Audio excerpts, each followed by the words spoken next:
ونؤمن به ونتوكل عليه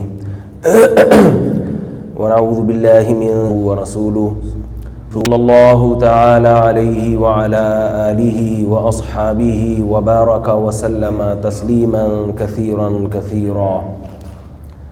أما بعد فأعوذ بالله من الشيطان الرجيم. بسم الله الرحمن الرحيم. يا أيها الذين آمنوا إن تتقوا الله يجعل لكم فرقانا. وقال النبي صلى الله عليه وسلم الكيس من دان نفسه وعمل لما بعد الموت. پچھلے 2-3 ہفتوں سے ایک موضوع پر بیان چل رہا ہے. آج بھی اسی موضوع کو کوشش کروں گا مکمل کرنے کی. اللہ تعالیٰ صحیح طرح سے بات کہنے کی، سننے کی، سمجھنے کی اور پھر عمل کی توفیق عطا فرمائے. بات میں نے یہاں سے شروع کی تھی کہ اسلام کی دعوت میں اور کفر کی دعوت میں ایک بنیادی فرق ہے. اس بنیادی فرق کی وجہ سے بہت ساری باتیں، بہت سارے شرعی مسائل لوگوں کی سمجھ میں نہیں آتے. لوگ صحیح اور غلط کا فیصلہ کرتے ہوئے یورپ کے، امریکہ کے اور ان ملکوں کے کلچر کو سامنے رکھتے ہیں اور اسی بیس پہ فیصلہ کرتے ہیں کہ صحیح کیا ہے اور غلط کیا ہے. اسی بنیاد پر علماء پر ان کو اعتراضات بھی ہوتے ہیں. اسی بنیاد پر مولویوں سے نفرت بھی ہوتی ہے، کیونکہ مولویوں کی باتیں بالکل ان سے الگ ٹائپ کی ہوتی ہیں. لوگ اپنے بچوں کو منع بھی کرتے ہیں کہ مولویوں کے پاس مت بیٹھو، یہ تمہیں پیچھے کی طرف لے جائیں گے، پرانے زمانے میں دھکیل دیں گے، ترقی سے روک دیں گے. تو ایک بہت بڑا فرق ہے، ایک بہت بڑی غلطی ہے جو انسان سے ہو رہی ہے. اس غلطی کو جب تک پکڑا نہیں جائے گا سیدھے راستے کا تعین نہیں ہو سکتا.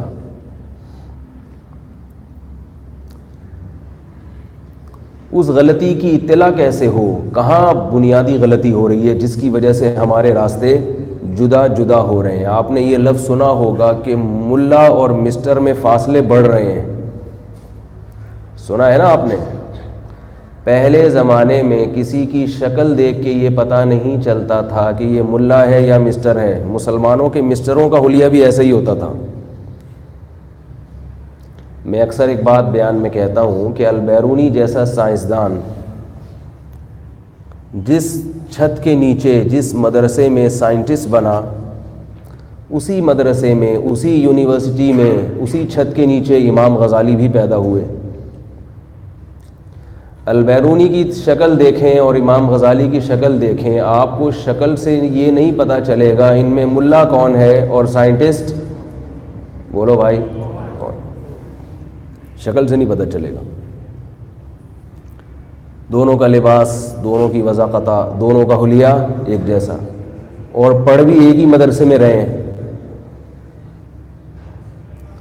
دونوں قسم کے علوم، دونوں قسم کی تعلیمات ایک ہی چھت کے نیچے. دین اور دنیا کی تعلیم میں علماء نے فرق ہی نہیں رکھا تھا. علم ہے، اس علم کی بھی ضرورت، اس کی بھی ضرورت، تو ہم آپ کو علم دیں گے، جیسا علم آپ چاہتے ہیں آئیے ہمارے مدرسے میں، ہماری یونیورسٹی میں، آپ کو وہ علم ملے گا. اس کے بعد آہستہ آہستہ جب اسلامی خلافتیں ختم ہوئیں، انگریز کا دور آیا، انگریز نے حکومت کی، تو اس نے دونوں تعلیموں کو الگ کر دیا. بات آ رہی ہے سمجھ میں؟ مسلمان سائنٹسٹ جو گزرے ہیں، آپ ان کی سوانح اگر پڑھیں گے تو یہ اپنی تحقیقات سے پہلے 2 رکعت صلاۃ الحاجت پڑھ کے اللہ سے دعا مانگا کرتے تھے.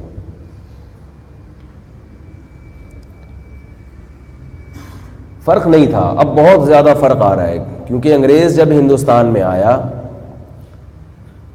سارا نظام، سارا سسٹم اس نے اپنے ہاتھ میں لیا،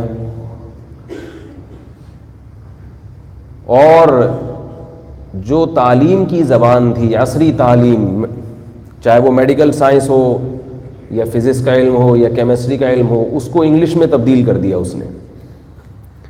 انگلش میں آنے کی وجہ سے جتنے بڑے بڑے علامے تھے وہ سب زیرو پہ آ کے کھڑے ہو گئے، کیونکہ اب وہ اپنی بات کو ڈیفائن ہی نہیں کر سکتے تھے، وہ اپنی بات کو سمجھا ہی نہیں سکتے تھے.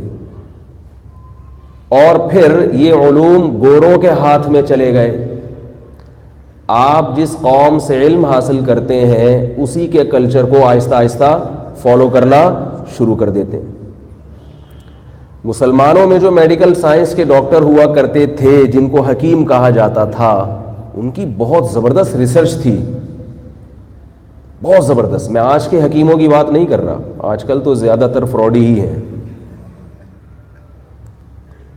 ان کی ریسرچ کا اندازہ ایسے ہوتا ہے کہ ان کی حکمت پہ آپ کتابیں اٹھا کے پڑھیں، ابھی بھی عربی میں بھی موجود ہیں، کچھ کے اردو میں ترجمے ہوئے، تو اندازہ ہوتا ہے کہ انہوں نے صدیوں پہلے جو بات کہی تھی آج میڈیکل سائنس اسی کو ثابت کر رہی ہے.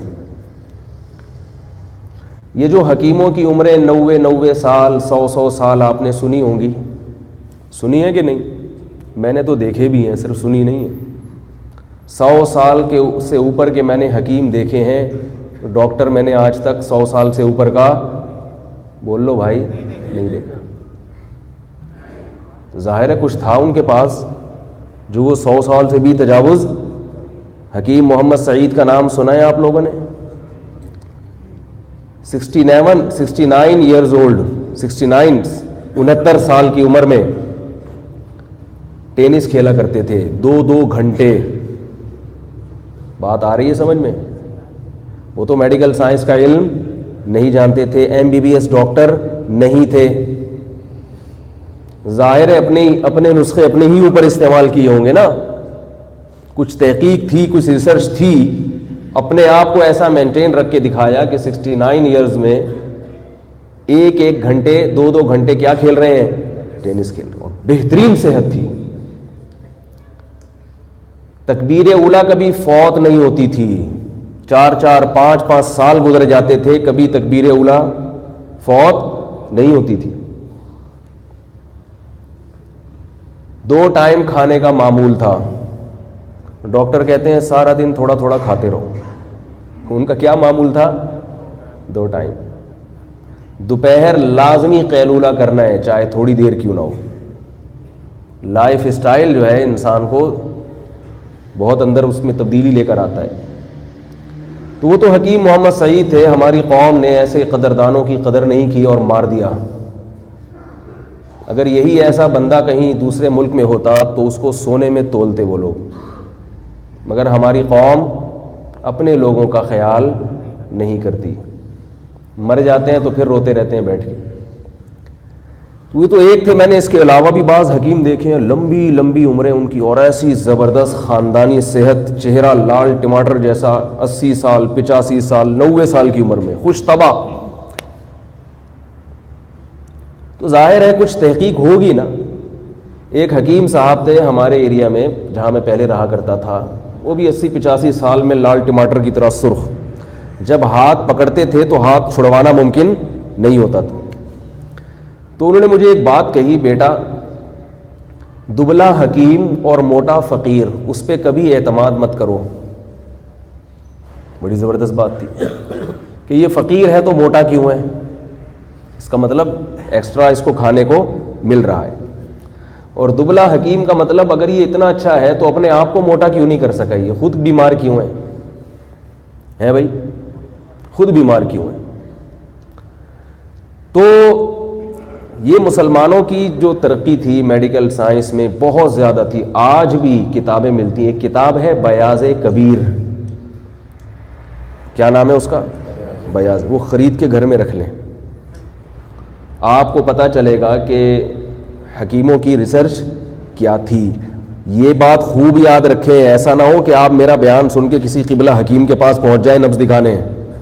آج کل اس میں فراڈ بہت چل رہا ہے. ایک سے ایک آدمی بیٹھا ہوا ہے الو بنانے کے لیے، کیونکہ حکومت کی سرپرستی نہیں ہے تو کچھ پتہ نہیں چلتا کہ یہ کیا ہے.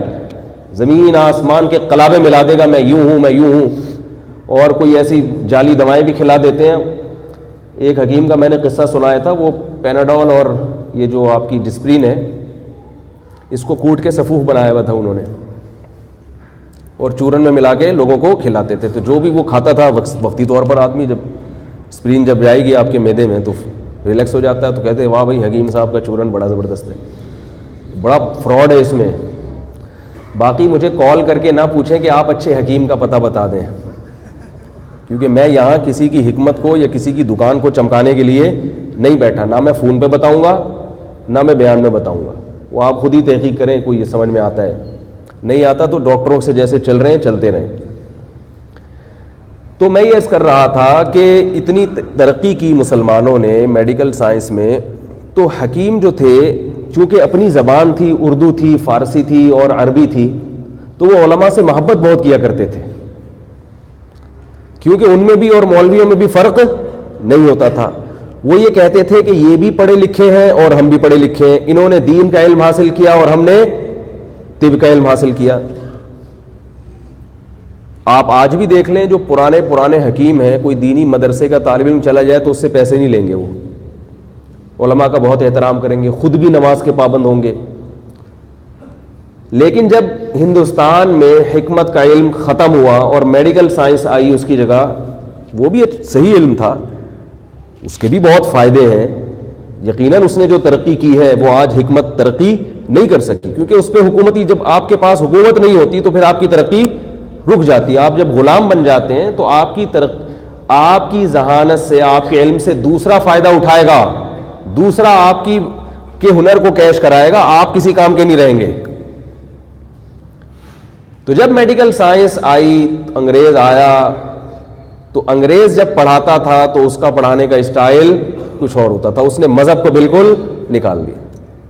تو آپ پرانے زمانے کے ڈاکٹر دیکھیں, آپ کو ایسا لگے گا یہ مسلمان ہی نہیں ہے, کہیں سے ان میں اسلام کا آپ کو تصور نظر نہیں آئے گا. ان کا حلیہ, ان کا لباس, ان کی سوچ, یہ تو بعد میں علماء کی اور تبلیغ والوں کی محنت اور بہت سی دینی تحریکوں کی محنت ہے کہ ڈاکٹروں کا ایک بہت بڑا طبقہ دین کی طرف آ گیا, ورنہ یہ راہیں بالکل الگ ہو گئی تھی. وجہ کیا ہے, میں جو اصل بات بتانا چاہ رہا تھا آپ کو, کہ انگریز کا جو نظریہ تھا, جب یونیورسٹیوں میں لوگ آج بھی دیکھ لیں MBBS جو کرتے ہیں ان میں دیندار کم ہی ہوتے ہیں, بہت کم لوگ ہیں جو دین کو فالو کرتے ہیں, کیونکہ اس میں مذہب کا تصور آتا ہی نہیں ہے. اس کی بنیاد یہاں سے شروع ہوتی ہے کہ اللہ کے یا گاڈ کے تصور کو آپ اپنی زندگی سے نکالیں, پھر ریسرچ کریں, پھر تحقیق کریں. یہاں ایک بہت بڑی غلطی انسان سے یہ ہوتی ہے کہ انسان نے میڈیکل سائنس میں ریسرچ کرتے ہوئے, تحقیق کرتے ہوئے انسان کے مادے کو تو سامنے رکھا, انسان کی روح کو اور روحانیت کو زندگی سے نکال دیا. اس کا نتیجہ کیا نکلا کہ انسان کی زندگی گزارنے کے بھی وہی اصول اور ضابطے بن گئے جو گدھے کی زندگی گزارنے کے ہیں. نہیں یاری, میرا خیال ہے ابھی میں سمجھاؤں گا, انشاءاللہ آ جائے گی انشاءاللہ. میڈیکل سائنس کیا کہتی ہے, گدھے کو کیا کھانا چاہیے؟ بھائی ریسرچ یہ ہے کہ گھاس کھانی چاہیے, کبھی کبھی جو بھی کھلا دو. کیا خیال ہے؟ کبھی کبھی نہلا بھی دو اس کو, کیونکہ گدھے کی صحت کے لیے یہ سب چیزیں ضروری ہیں. ٹیمپریچر اتنا ہونا چاہیے جس میں وہ رہے, اس سے زیادہ ٹیمپریچر ہوگا تو گدھا مر جائے گا, بہت کم ٹیمپریچر ہوگا تو سردی سے مر جائے گا. تو میڈیکل سائنس میں انسان کے بارے میں بھی یہی کچھ ہوتا ہے. اس کو ہفتے میں اتنی دفعہ نہانا چاہیے, اس کو یہ چیزیں کھانی چاہیے. بات آ رہی ہے سمجھ میں؟ ٹیمپریچر اتنا رہنا چاہیے, اس سے زیادہ ہوگا تو مر جائے گا, اس سے کم ہوگا تو مر جائے گا. اس سے آگے یعنی جو مادی زندگی ہے نا جانور کی, وہی انسان کی مادی زندگی. حالانکہ انسان کی زندگی کا ایک بہت بڑا پہلو اور بھی ہے, وہ پہلو ہے روحانیت. انسان سچا یا جھوٹا بھی ہوتا ہے, وفادار یا بے وفا بھی ہوتا ہے, اچھا اور برا بھی ہوتا ہے. آپ دیکھ لیں ڈاکٹروں میں, اب تو انٹرنیٹ پر بہت زبردست تحقیقات آ رہی ہیں, ڈاکٹروں میں اکثریت بددیانت ہے. اکثریت کیوں بددیانت ہے؟ میڈیکل ریپ والے کیا کرتے ہیں آپ کو سب کو معلوم ہے کہ آپ ڈاکٹر اگر ان کی دوائیں زیادہ بکوائے گا تو پھر اس کو گفٹ زیادہ ملتے ہیں. آپ مجھے بتائیے ڈاکٹروں کی اکثریت یہ کام کر رہی ہے کہ نہیں کر رہی؟ میں اور آپ جب کسی ڈاکٹر کے پاس جاتے ہیں اعتماد کر کے جاتے ہیں اور اسی اعتماد کی اس کو فیس دیتے ہیں. یہ فیس اس بات کی ہوتی ہے کہ آپ میرے لیے جو چیز سب سے زیادہ مناسب ہو آپ مجھے وہ دوا تجویز کر کے دیں. ایک دوا سستی ہے اور ایک مہنگی ہے, آپ جان کر مہنگی لکھ کے دے رہے ہیں چونکہ آپ کو اس کے بدلے میں سوئٹزرلینڈ کا ٹکٹ ملے گا, آپ کو اس کے بدلے میں گفٹ ملیں گے. یہ حرام ہے یا نہیں ہے؟ روحانیت بالکل ختم. آپ نے دیکھا ہوگا ڈاکٹر اکثر وہ دوا لکھ کے دیتے ہیں جو اس کے پڑوس میں جو میڈیکل اسٹور ہے وہاں سے ملے گی, کیونکہ وہاں بھی ڈاکٹر کا کھانچا بول لو یار چل رہا ہوتا ہے, وہاں بھی کھانچا چل رہا ہوتا ہے. یہ بددیانتی ہے یا نہیں ہے؟ میں آپ کو بتا دوں لوگ صبح و شام مولویوں کو برا بھلا کہتے ہیں. مولویوں میں اتنے فراڈی نہیں ملیں گے آپ کو, فراڈی ہوتے ہیں مولویوں میں بھی, اتنے نہیں ملیں گے جتنے آپ کو ڈاکٹروں میں ملیں گے. آپ تحقیق تو کر کے دیکھو ذرا, اچھے بھی ہیں یقیناً, بڑے نیک لوگ بھی ہیں, اکثریت خراب ہو چکی ہے. پھر ڈاکٹر ایک بہت بڑی بددیانتی یہ بھی کرتے ہیں کہ جو اینٹی بایوٹک آپ کی ریزسٹنٹ پاور کو ختم کر رہی ہیں, ڈاکٹر کو اس سے غرض نہیں ہوتا کہ اس اینٹی بایوٹک سے اس کی قوت مدافعت ختم ہو رہی ہے, وہ یہ دیکھتا ہے کہ اس کو جلدی سے ٹھیک کر دو, کیونکہ اگر جلدی سے ٹھیک نہیں کیا تو یہ میرے پاس دوبارہ بولو نا بھائی نہیں آئے. حالانکہ ڈاکٹر کو چاہیے کہ وہ مریض سے ایسے پیش آئے جیسے باپ اپنی اولاد کے ساتھ پیش آتا ہے. یہ بڑا مبارک شعبہ ہے. یہ امام شافعی رحمہ اللہ تعالیٰ کا ارشاد ہے العلم علمان, علم الدین و علم الطب. علم حقیقت میں دو ہی ہے, ایک دین کا علم اور ایک طب کا علم, میڈیکل سائنس کا علم, کیونکہ یہ دونوں بڑے مبارک علم ہیں. طب کے ذریعے آپ انسانوں کی حیات کا ذریعہ بنتے ہیں, انسان کی بقا کا ذریعہ بنتے ہیں. قرآن میں اللہ نے کیا فرمایا, وَمَنْ أَحْيَاهَا فَكَأَنَّمَا أَحْيَا النَّاسَ جَمِيعًا. ایک انسان کی جان جس نے بچائی گویا تمام انسانوں کی اس نے جان بچائی. میں اگر آپ کو ڈاکٹروں کے قصے سنانا شروع کر دوں آپ کلینک جانا ہی چھوڑ دو گے, اس لیے میں نہیں سنا رہا زیادہ. کیا کچھ ہو رہا ہے گورنمنٹ کے ہسپتالوں میں. میرے پاس ڈاکٹرز کی کالز بھی آتی ہیں, بتاتے ہیں کہ یہ ہو رہا ہے, مسئلہ پوچھتے ہیں کہ یہاں جاب جائز بھی ہے یا نہیں ہے, گائنی میں کیا ہو رہا ہے. یہ تو ایک نئی کہانی ہے, بات بات پہ آپریشن, بات بات پہ آپریشن. میں ایک ڈاکٹر سے لڑ پڑا, میں نے کہا ڈاکٹر صاحب یہ جو ہر دوسری تیسری خاتون کے آپریشن سے بچہ ہو رہا ہے یہ کیا قدرت کی طرف سے ایسا ہو رہا ہے یا آپ لوگوں کا اپنے پیسے بنانے کے چکر میں ہے؟ انہوں نے کہا قدرت کی طرف سے ایسا ہو رہا ہے, اصل میں ایکچولی غذائیں ایسی ہیں, ایکچولی خوراک. میں نے کہا بھینس بھی تو وہی گھاس کھا رہی ہے یوریا سے بنی ہوئی, بلیاں بھی تو وہی کھا رہی ہیں. بلیاں کون سی آج دیسی مرغیاں کھاتی ہیں؟ اور بھائی بلی کیا کھاتی ہے؟ یہی فارمی مرغی کی ہڈیاں کھاتی ہے نا, اس کو دیسی کہاں سے ملے گی؟ ہر مخلوق, ہر جانور کے نارمل ڈیلیوری ہو رہی ہے, یہ کمبختی کس پہ آئی ہوئی ہے؟ انسانوں پہ آئی ہوئی ہے. یہ تو ایک نیچرل پروسیس ہے, عورت کی ولادت ہو جانا, ہزاروں میں کوئی ایک بیمار ہوتی ہے, یہ تو نیچرل پروسیس ہے, ایک قدرتی عمل ہے. اس سے صاف پتہ چلتا ہے کہ قدرت کی طرف سے نہیں ہو رہا, یہ کس کی طرف سے ہو رہا ہے؟ ڈاکٹروں کی طرف سے. ایک دینی ادارہ تھا, میں اس کا نام نہیں لوں گا ورنہ وہ ناراض ہو جائیں گے, انہوں نے اپنا ایک ہاسپٹل بنایا. وہ جو عالم تھے, بڑے عالم ہیں, اللہ تعالیٰ ان کی عمر میں برکت دے, میں نے ان سے براہ راست یہ واقعہ سنا ہے. انہوں نے کہا ہم نے ایک ہاسپٹل بنایا, ہم نے کہا مدرسے کے ساتھ ساتھ ہم ایک ٹرسٹ بھی چلاتے ہیں, غریبوں کا علاج ہوگا, اس میں علماء کی نگرانی میں کام کرے گا. وہاں ہم نے پابندیاں لگائیں کہ بھئی یہ 2 نمبری نہیں ہونی چاہیے, کیونکہ وہ ٹرسٹ ہے, ہمیں پیسے تو کمانے نہیں ہیں اس سے. وہاں 2 نمبری یہ ہوئی, وہ بتا رہے کہ وہاں بھی شروع ہو گئی. ایک خاتون کو لایا گیا, بتایا گیا کہ یہ آپریشن کے بغیر بچہ نہیں ہو سکتا. وہ بیچارے غریب لوگ تھے یا کیا تھے, ٹرسٹ میں بھی ظاہر ہے کچھ پیسے تو جمع کرانے پڑتے ہیں نا, اس نے کہا میں واپس جا رہا ہوں. بیوی کو لے کے واپس گیا ہے, ٹیکسی میں ہی بچے کی ولادت ہو گئی. اس طرح کے جب کیسز سامنے آئے انہوں نے فوراً ہسپتال بند کیا. انہوں نے کہا یہ قوم ایسی قوم ہے کہ اس کو سدھارنا بہت مشکل, خام خواہ میں علماء بدنام ہوں گے. تو یہ گڑبڑ کون کر رہا ہے؟ یہ ڈاکٹر کر رہے ہیں. تو کبھی جب مولویوں کو گالیاں دیا کریں میرے بھائی, تھوڑی سی ڈاکٹروں کو بھی, اچھے ڈاکٹروں کی بات نہیں کر رہا, اچھے بھی ہوتے ہیں سب جگہ ہی, اور مولوی اتنا کرپٹ نہیں ہوتا. ہوتے ہیں جو ہوتے ہیں وہ بڑے خاندانی قسم کے کرپٹ ہوتے ہیں, مانتا ہوں, لیکن عجیب بات ہے جو مولوی میں جتنا بڑا 2 نمبر ہوگا رش اسی کے پاس زیادہ ہوگا. روحانی والے تو سارے بیکار ہیں, جادو ٹونا یہ دکانیں چمکاتے ہیں اپنی بیٹھ کے. تو میں یہ عرض کر رہا تھا آپریشن بات پہ لکھ کے دے دینا, دوائیں لکھ کے دے دینا. کل میں نے ایک مضمون پڑھا بڑا زبردست, اور انٹرنیٹ کی ہر تحقیق کا اس قابل نہیں ہوتی کہ آپ اس کو فالو کریں. انٹرنیٹ پہ یوٹیوب کے چینل دیکھ کے کبھی متاثر نہ ہوا کریں, تو پتہ نہیں کیا کیا ہر آدمی اپنے چینل کی کو جو ہے نا ویورز بڑھانے کے لیے وہ اوٹ پٹانگ پھینک رہا ہے. لیکن بعض چینل واقعی معتبر ہیں, ان میں اچھے ڈاکٹر بیٹھے ہیں جو آپ کو اچھی صحیح معلومات دیں گے. انڈیا کا ایک بہت بڑے ڈاکٹر تھے جو ہربل دوائیں یا آپ کی خوراک کے بارے میں لوگوں کو اویئرنیس دے رہے تھے کہ بھائی اس بیماری میں آپ یہ کھا لیں, اس بیماری میں آپ یہ کھا لیں. سادہ چیزیں کہ آپ کو ڈاکٹر کے پاس جانے کی ضرورت ہی نہیں رہے گی.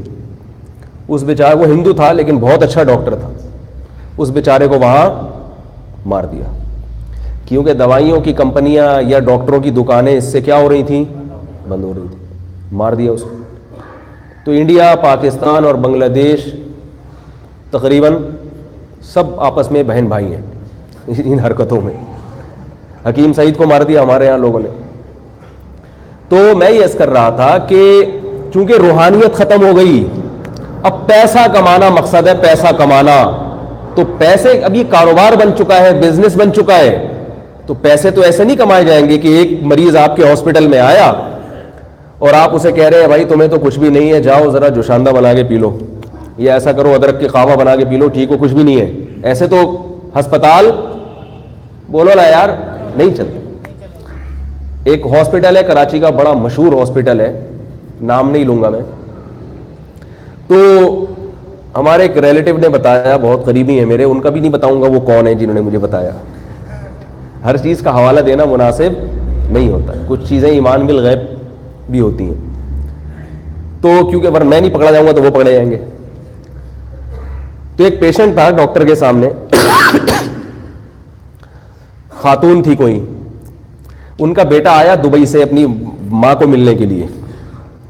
تو ڈاکٹر نے کہا اس کو ایک ٹیکا لگاؤ تاکہ تھوڑی دیر کے لیے ان کی طبیعت بہت زیادہ خراب ہو جائے, پھر ہم بیٹے کو بتائیں گے اتنی سخت بیمار ہیں, ان سے کیا نکالیں گے, پیسے. یہ فراڈ بھی ہوتے ہیں. ورنہ یہ والا فراڈ تو تقریباً, یہ جو لیبارٹری میں ڈاکٹر ٹیسٹ لکھ کے دیتے ہیں, یہ والی لیبارٹری سے ٹیسٹ کرواؤ, وہاں کھانچا کھلا ہوا ہوتا ہے. بعض لیبارٹری ایسی ہیں ان کے ٹیسٹ آپ ڈاکٹر کو لا کے دیں گے, وہ پھاڑ کے پھینک دے گا کہ یہ والا نہیں میں مانتا. اچھے لوگ بھی ہیں, آپ ہر ایک کو برا نہ سمجھیں, اچھے لوگ بھی ہیں. اچھے لوگ دنیا میں سبھی ختم ہو جائیں تو اللہ تعالیٰ پھر اس نظام عالم کو برباد کر دے گا. لیکن یہ ہو رہا ہے, اور ہماری پبلک بھی فراڈیوں کے پاس زیادہ جاتی ہے. میں جب چھوٹا تھا تو ہمارے محلے میں ایک ڈاکٹر ہوا کرتے تھے, وہ اینٹی بایوٹک نہیں دیتے تھے, وہ مریض کو بہت لمبا کھینچتے تھے, منع کرتے تھے, کہتے تھے کہ خاص طور پہ بچوں کو نہیں دیتے تھے اینٹی بایوٹک, بھائی چلنے دو, اس میں ریزسٹنٹ پاور پیدا ہوگی, پھر جوان ہوگی بیمار نہیں ہوگا. میرا اپنا علاج بھی انہی کے ساتھ چلتا تھا, میری والدہ مجھے وہاں لے جاتی تھی, کبھی بخار ہوا تو. اب سب پریشان ہو جاتے تھے, بھائی جلدی ٹھیک کرو. لیکن پہلے خواتین میں صبر ہوا کرتا تھا, بچہ بیمار ہے, 1-2 ہفتہ بخار ہے, صبر تحمل سے برداشت کر رہی. آج کل نہ مردوں میں صبر ہے نہ لیڈیز میں صبر ہے. اگر میں صرف یہ کہہ دیتا خواتین میں صبر نہیں ہے تو پھر ایک دم کلپ آنا شروع ہو جاتے. تو اس لیے میں کہہ رہا ہوں دونوں میں آج کل صبر ختم ہو گیا, ایک ایک لفظ ناپ تول کے کہنا پڑتا ہے بھائی. تو اب اس میں وہ جو تھے ڈاکٹر, وہ مجھے فیور ہوتا تھا, بخار ہوتا تھا تو تھوڑی سی دوا دے دیتے تھے, وہ چلاؤ اس کو چلاؤ. اس کا فائدہ یہ ہوا کہ بچپن میں اینٹی بایوٹک نہیں کھائیں تو مجھے یاد نہیں پڑتا کہ 15 سال کی عمر کے 13-14 سال کی عمر کے بعد تو مجھے 30 سال کی عمر تک کبھی بخار ہوا ہو، شدید سردی ہو، کیسا ہی یعنی سخت ترین سردی میں رہا ہوں، ایسی سردی کہ آپ پانی پھینکیں فوراً برف بن جائے، ٹھنڈی ہواؤں میں کھیلا ہوں میں، یخ. لیکن الحمدللہ وہ ڈاکٹر صاحب کی بات مجھے یاد آتی تھی. وہ کہتے تھے کہ اگر بچے کو بچپن میں آپ نے اینٹی بائیوٹک کا عادی بنا دیا تو اس میں قوت مدافعت، بولو بھائی، بیماریوں سے لڑنے کی طاقت ختم ہو جائے گی. پھر اس کے بعد اب شروع ہو گیا. وہ کیوں ہوا؟ وہ بڑی لمبی ایک اٹیک ہوا تھا، وہ ہجامہ کروانے سے. ہمارے یہاں جب کوئی چیز چلتی ہے نا تو بس سب اسی کے پیچھے بھاگنا شروع ہوتے ہیں. مجھے الحمدللہ بہت طویل عرصے تک کوئی بیماری نہیں ہوئی، بڑی بیماری. پوری جوانی الحمدللہ بہت اچھے سے گزار دی، نہ بخار ہوتا تھا، اور نزلہ زکام کھانسی تھوڑا بہت وہ چلتا ہے، وہ تو سب کو ہی ہوتا ہے، پاکستان ہے. نہیں بھی ہوتا پاکستان تو بھی ہوتا ہے. بلکہ یہ نزلہ زکام تو صحت کے لیے کسی حد تک ضروری بھی ہے. یہ جسم کی زکوٰۃ ہے جو نکلتی ہے، خون کی زکوٰۃ ہے جو زکام کی صورت میں نکلتی ہے. تو بیماری ایک دفعہ آئی، اٹیک کیسے ہوا کہ وہ ہجامہ کروایا تو یہاں سے بھی انہوں نے کہا فاسد خون ہے، جتنا نکلے اتنا اچھا ہے. 8-10 پوائنٹ انہوں نے کہا کہ فاسد خون ہے، جتنا نکلے. تو جب وہ سارا خون نکل گیا تو اندر ظاہر ریزسٹنٹ پاور کیا ہو گئی. تو کوئی ایک آدھ مچھر نے کاٹ لیا ہوگا کہیں، اگلے ہی دن کیا ہو گیا؟ ملیریا ہو گیا. پھر جو تباہی والا بخار آیا ہے، شروع میں وہ ملیریا کا پتہ ہی نہیں چل رہا تھا کہ ملیریا ہے. بہت عجیب مصیبت میں، کیونکہ اتنے عرصے سے بیماری نہیں دیکھی تھی. پھر جب ہوئی تو پھر بڑی خطرناک. وہ مادہ فاسدہ نکلنے پر ایک چھوٹا سا بتا دوں. وہ ایک حکیم صاحب تھے، وہ ہر ایک کو جلاب کی، آج کل کے جو ڈرامے باز چل رہے ہیں نا ان کا بتا رہا ہوں تاکہ آپ زیادہ متاثر نہ ہو. وہ ہر ایک کو جلاب کی دوا دیا کرتے تھے. وہ کہتے تھے کہ اس کو جمال گوٹا کھلائیں گے، پہلے اس کا مادہ فاسدہ موشن کے ذریعے نکلے گا، گن بلا نکلے گا، پھر علاج کروں گا میں اس کا. ہر ایک کو مادہ فاسدہ پہلے نکالتے تھے وہ اس کا.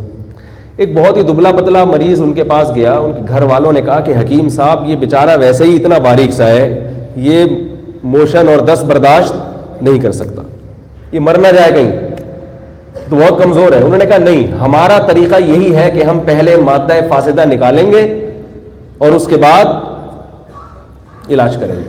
پہلے مادہ فاسدہ کا نکلنا ضروری ہے. جمال گوٹا کھلا دیا اس کو. اب جب کھلایا تو اس کا مادہ فاسدہ مسلسل نکل رہا ہے. لوگ حکیم صاحب کے پاس آئے، حضرت اس کا تو مادہ فاسدہ نکلتا جا رہا ہے، کمزور ہو گیا. حکیم صاحب نے کہا مادہ فاسدہ جتنا نکلے اتنا اچھا ہے، جتنا نکلے اتنا اچھا ہے. خیر جی، لوگ پھر آ کے کہہ رہے حضرت وہ بریک لگوائے کچھ. ان کو بریک لگانی نہیں آتی تھی، ایسی دوا نہیں تھی ان کے پاس جو مادہ فاسدہ کو نکلنے سے روک دے.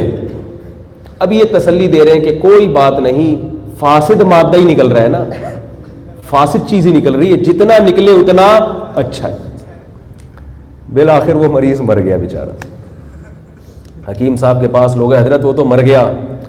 حکیم صاحب نے کہا شکر کرو مادہ فاسدہ نکال کے مرا ہے، ورنہ یہ گند کہاں لے کے جاتا؟ قبر میں. صاف ستھرا ہو کے قبر میں جا رہا ہے. اس پہ شکر ادا کرو، سارا مادہ فاسدہ. موت تو ایک وقت ہے، مقرر ہے، آنی ہے. تقدیر پر ایمان نہیں ہے کیا؟ وہ تو مرنا تو تھا. شکر کرو کہ مادہ فاسدہ نکال کے مرا ہے. تو میرا بھی ہجامہ کے ذریعے پورا مادہ فاسدہ انہوں نے نچوڑ لیا تھا. ہجامہ سنت ہے مگر ذرا تمیز سے، ہر چیز میں اعتدال اچھا ہے. تو خیر، میں یہ عرض کر رہا تھا کہ چونکہ روحانیت بالکل ختم ہو گئی تو اب لوگوں کو ٹھگا بھی جا رہا ہے. وہی میڈیکل سائنس جو آپ کو اللہ تک پہنچاتی تھی وہی آپ کو اللہ سے غافل کر رہی ہے. قرآن مجید نے اللہ کے وجود اور اللہ کے وحدانیت پر انہی چیزوں کے تو حوالے دیے جن چیزوں کو آج لیبارٹری میں ٹیسٹ کیا جاتا ہے. انہی چیزوں کے تو حوالے دیے. تو ان کے تو لیبارٹری میں ٹیسٹ اور تجربوں سے آپ اللہ کے اور قریب ہونے چاہیے. ڈاکٹر جب آپریشن کرتا ہے اور وہ دیکھتا ہے کہ دل کیسے دھڑکتا ہے، معدہ کیسے کام کرتا ہے، کان کیسے سنتے ہیں، آنکھیں کیسے دیکھتی ہیں، اس کے دل میں تو اللہ کی وحدانیت پر اور زیادہ ایمان آنا چاہیے. لیکن وہ بجائے اللہ کے قریب ہونے کے اللہ سے دور ہوتا چلا جا رہا ہے. اور دور ہوتا چلا. ایک رکشے والا نماز پڑھ لے گا, مگر ہمارے ہاں ایجوکیٹڈ آدمی نماز نہیں پڑھے گا. وہ بجائے اللہ کے قریب ہونے کے اللہ سے دور ہوتا چلا جا رہا ہے. وَإِنَّ لَكُمْ فِي الْأَنْعَامِ لَعِبْرَةً, اللہ فرماتے ہیں ان چوپایوں میں تمہارے لیے عبرت کا سامان ہے.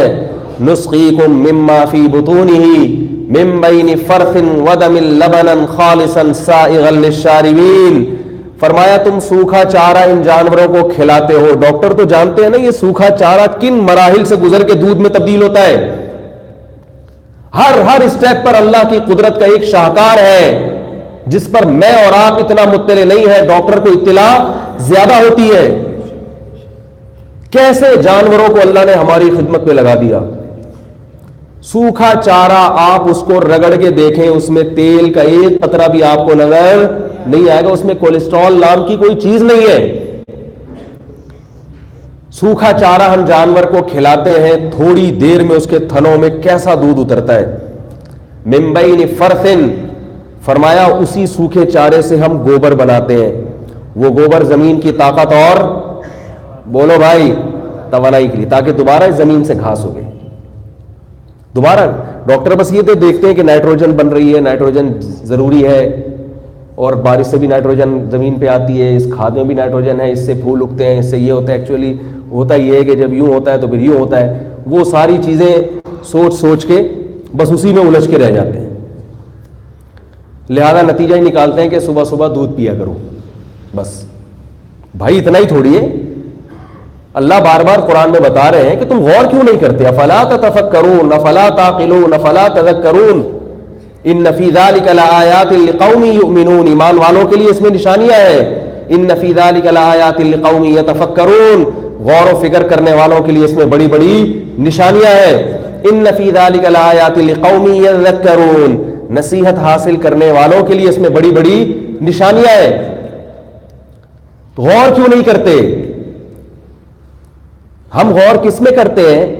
دودھ کے بارے میں اتنا غور کریں گے کہ اس میں کیلشیم کتنا ہے, اس میں وائٹامن اے کتنا ہے, وائٹامن بی کتنا ہے, لہذا کس قسم کے آدمی کے لیے یہ سوٹیبل ہے اور کس کو دودھ پینا نقصان دے گا. بس ارے بھائی دودھ اس لیے تھوڑی پیدا کیا اللہ نے. اللہ نے دودھ پیدا کیا سب سے پہلے اپنی پہچان کرانے کے لیے. ان ربکم لرؤوف الرحیم, تاکہ تمہیں پتا چل جائے کہ تمہارا رب بڑا مہربان اور نہایت رحم کرنے والا ہے اپنے بندوں پر. اور اس پتہ چلنے سے کیا فائدہ ہوگا؟ اس پتہ چلنے سے فائدہ یہ ہوگا کہ تمہارے دل میں تمہارے رب کی محبت پیدا ہو جائے گی. اور جب محبت پیدا ہوگی تو اس کا کیا فائدہ ہوگا؟ اس کا فائدہ یہ ہوگا کہ پھر جس سے انسان کو محبت ہوتی ہے انسان اس کی نافرمانی نہیں کرتا. وہ جس کام کے کرنے کا کہے اسے کر لیتا ہے, اور جس کام سے بچنے کا کہے اس سے بچ جاتا ہے. پھر اللہ کہے گا کہ اپنے مریضوں کو ٹھگنے کی کوشش مت کرو, کم پہ گزارا کر لو, کم تنخواہ پہ کم کمیشن پہ گزارا کر لو. تو کہے گا رب سے محبت ہوگی تو کم پہ گزارا کر لے گا. محبت نہیں ہوگی تو وہ کہے گا ڈاکٹر بننے کا فائدہ کیا, اتنی محنت کر کے میں ڈاکٹر بنا, ساری دنیا لوٹ رہی ہے, میں کیوں نہ لوٹوں, میں کیوں نہ لوٹوں. تو اللہ تعالیٰ نے دودھ کی مثال دی, گوبر بناتے ہیں اس سے خون بناتے ہیں, بلڈ. من بین فرث ودم, کوئی کسی لیبارٹری میں آج تک کسی نے بنا کے دکھایا؟ آپ جاپان کے سائنسدانوں کے پاس گھاس لے جائیں, کہیں کہ اس سے آپ خون بنا کے دکھائیں, کہیں گے نہیں ہو سکتا بھائی. بھینس لاؤ گے تو بنا دیں گے, گائے لاؤ گے تو بنا دیں گے. وہ کھائے گی اور اس سے بلڈ بھی بنے گا, اس سے گوبر بھی بنے گا, اور بالکل دو متضاد چیزوں کے درمیان سے ایک الگ متضاد چیز نکلتی ہے. لبنن خالصن, فرمایا ایسا دودھ نکالتے ہیں خالصن جس میں نہ گوبر کی بدبو, نہ خون کی بدبو, نہ گوبر کی رنگت, نہ خون کی رنگت. یہ تو اس کا ظاہری طور پر تمہیں رنگ اور ذائقہ نظر آ رہا ہے, مزے کا کتنا ہوتا ہے. سائغا للشاربین, پینے والوں کے حلق میں پھسلتا چلا جاتا ہے, وہ اتنا مزہ آتا ہے دودھ پینے میں. لیکن افسوس کہ اب لوگوں کو دودھ پینے میں مزہ نہیں, اب چائے پینے میں مزہ آتا ہے, اب گٹکے کھانے میں مزہ آتا ہے, اب تمباکو میں, نسوار میں, سگریٹ میں مزہ آتا ہے. ہمارے حضرت فرمایا کرتے تھے انسان جب گناہ کرتا ہے تو اس کا سب سے پہلا وبال اس کی عقل پہ پڑتا ہے, بے عقلی کے کام شروع کر دیتا ہے. اور فطرت کیا ہو جاتی ہے؟ چینج. دودھ اتنی مزیدار غذا تھی, اس میں پتی ڈال کے بیڑا غرق کر دیا اس کا. کیا کر دیا؟ بیڑا غرق. دودھ میں جو کیلشیم ہے نا, ایک حکیم نے بتایا کہ آپ 40 کلو دودھ لو, اس میں 1 چمچہ بھر کے پتی کا ڈال دو, 1 من دودھ میں, اس میں سارا کیلشیم ختم ہو جائے گا. تو یہ جو 1 پیالی چائے میں جب آپ, یا 4-5 پیالی چائے میں جب 1 چمچہ پتی ڈال کے پیئیں گے تو وہ آپ کی ہڈیوں کا کیلشیم کیا کرے گی؟ بولو نا بھائی, خراب کرے گی. پی رہے ہیں صبح شام. ایک صاحب نے مجھے کہا کہ حضرت چائے کا کوئی متبادل بتائیں تو میں چائے چھوڑوں.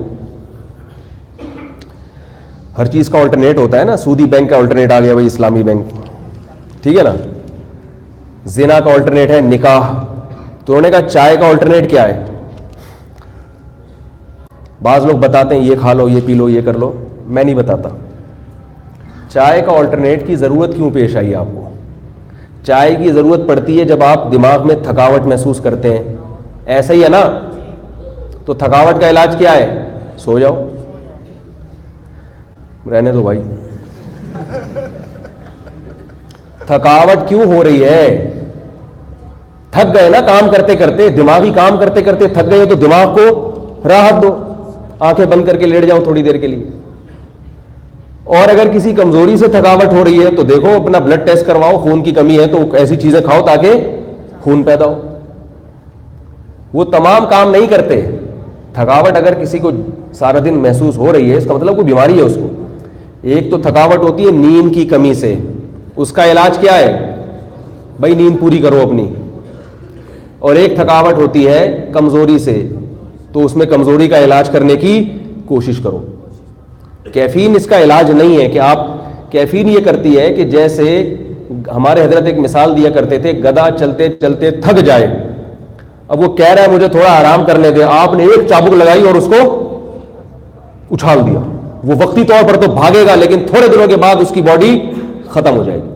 اب دیکھیں عمریں کتنی کم ہو گئی ہیں. ہم چائے پی پی کے اپنے آپ کو بلڈ کا سرکولیشن بڑھاتے ہیں, یہ مصنوعی طور پر بڑھایا جا رہا ہے. پھر آہستہ آہستہ کام کرتے کرتے ایک دن کیا آتا ہے؟ ختم ہو جاتے ہیں, مر کے. خیر جلدی سے میں تھوڑا سا رفیع بھائی پانی اگر, تو میں یہ عرض کر رہا تھا میرا بھی 2-3 دن سے بہت گلا ولا خراب چل رہا ہے, بڑی مشکل سے بیان کر رہا ہوں بیٹھ کے, آپ دعا کریں اللہ تعالیٰ سے دے. تو کوئٹہ گئے تھے ابھی ہم, راستے میں قلات میں اترے تو اللہ کی پناہ جو سردی کا عالم ہو رہا ہے. پانی آپ زمین پہ پھینکیں تھوڑی دیر میں برف بن جائے گا, یہ سردی اتنی شدید سردی. تو کراچی بہت بڑی اللہ کی نعمت ہے بھائی, ادھر آ کے رات ہم پنکھا چلا کے سو رہے ہیں سردی میں, ایک دم ماحول تبدیل ہوتا ہے نا, اتنی سردی. تو فجر کا ٹائم تھا تو میں نے فجر کی نماز پڑھائی, سورہ فلق اور سورہ ناس پڑھا کے جلدی سے نماز ختم کی, کیونکہ سارے میرے ساتھ کراچی والے تھے, سب ٹھٹر رہے تھے. انہوں نے کہا اللہ کا بہت بڑا فضل ہے, آپ نے مختصر نماز پڑھا دی. ہم یہ ڈر رہے تھے کہ یہ لمبی نہ شروع کر دیں. میں نے کہا نہیں, اگر لمبی نماز شروع ہوتی تو پھر ہمیں وہاں سے پگھلا کے وہاں سے وہیں چپک جاتے ہیں, گرم پانی ڈالنا پڑتا کہ بھائی اب امام صاحب گھر بھی چلے جاؤ. تو ایسی کڑاکے دار سردی بلوچستان کی. تو میں یہ عرض کر رہا تھا, کیا بات چل رہی تھی؟ نہیں یہ جو آخری چائے کی بات چل رہی تھی. خیر, تو میں یہ عرض کر رہا تھا کہ کیسی بہترین اللہ نے دودھ کی نعمت بیان کی. اور یاد رکھو دودھ ڈبے کا نہیں ہوتا, بار بار بیان میں کہتا ہوں میں. کہیں سے اطلاع ملی تھی کہ پنجاب گورنمنٹ جو ہے یہ کھلا ہوا دودھ پہ پابندی لگا رہی ہے. مجھے نہیں پتا کہ یہ خبر صحیح ہے یا غلط ہے, اس لیے لگا رہی ہے کہ کھلے دودھ میں ملاوٹ ہوتی ہے. عوام کا فرض بنتا ہے کہ اس کے خلاف احتجاج کریں, کیونکہ اگر گورنمنٹ نے کھلے دودھ پر پابندی لگا دی تو آپ کو ڈبے کا دودھ ملے گا, اور ڈبے کا دودھ نہیں ہوتا. اگر وہ ہوتا بھی ہے تو اتنے پروسیس سے گزارا جاتا ہے, اس کو اسٹور کرنے کے لیے ایسے کیمیکل ملائے جاتے ہیں کہ وہ پھر وہ توانائی بخش نہیں رہتا. یہ پاکستان میں بہت بڑی نعمت ہے کہ آپ کو کھلا دودھ مل رہا ہے. اگر کوئی ملاوٹ کر رہا ہے تو ملاوٹ کرنے والوں کو پکڑے, ملاوٹ کرنے والوں کو پکڑا جائے. تو اس لیے عوام کی ذمہ داری ہے کہ اس قسم کی, اور یہ بعض تاجروں کو, بعض کمپنیوں کو فائدہ پہنچانے کے لیے بھی ایسے کام کیے جاتے ہیں. تو پیکنگ کی جو چیزیں ہیں ان میں کیمیکل ڈالا جاتا ہے جو اس چیز کو, دیکھیں آپ دودھ گھر لے کر آئیں تھوڑی دیر میں خراب ہو جائے گا, اس لیے کہ اس میں کچھ ایسی چیزیں ہیں کہ مکھیاں بھی آئیں گی, جراثیم بھی آئیں گے. ڈبے کا دودھ جلدی خراب نہیں ہوتا, اس میں ایسے کیمیکل ملائے جاتے ہیں, وہی کیمیکل پھر آپ کے پیٹ میں بھی جائیں گے. یہ جب اس کو دودھ مان لیا جائے, ورنہ اکثر جو ڈبے کے دودھ آ رہے ہیں وہ دودھ ہی نہیں ہے. تو کتنی بڑی نعمت. اب کیا ہے, میں جو بات عرض کر رہا تھا, جلدی سے بات کو سمیٹتا ہوں میں, کہ جب انگریز ہندوستان میں آیا تو ڈاکٹروں کی لائن الگ ہو گئی اور مولاناؤں کی لائن الگ, سائنٹسٹ کی لائن, سائنسدانوں کی لائن الگ ہو گئی, مولاناؤں کی لائن, بولو نا بھائی, الگ. علم دین حاصل کرنے والوں کا حلیہ بالکل الگ سے ہو گیا, اور دنیا کا علم حاصل کرنے والے, وکیل بننے والے, جج بننے والے, میڈیکل سائنس میں ڈاکٹر بننے والے, طرح سائنسدان بننے والے, وہ بالکل راہیں کیا ہو گئی, الگ الگ. کیونکہ جس ماحول میں ان کو پڑھایا گیا, جس ماحول میں ان کو تعلیم دی گئی, وہ ماحول ایسا تھا کہ اس ماحول میں اگر دین کا علم بھی حاصل کیا جاتا تو وہ بھی, ان کا بھی وہی انجام ہونا تھا علماء کا جو اس طبقے کا انجام ہوا ہے, وہ بھی دین سے دور ہو جاتے. آپ دیکھ لیں بہت سے لوگ یونیورسٹیوں پڑھ کر بالکل دین سے دور ہوتے ہیں, حالانکہ ان کے پاس دین کا علم بہت زیادہ ہوتا ہے. تو میرے بھائی, بنیادی غلطی انسان سے یہاں کہاں ہوئی ہے, وہ اس دنیا کو اصل زندگی سمجھ بیٹھا ہے. بات آ رہی ہے, گورا اس دنیا کو اصل زندگی سمجھتا ہے اور اسلام اسے مسافر خانہ سمجھتا ہے.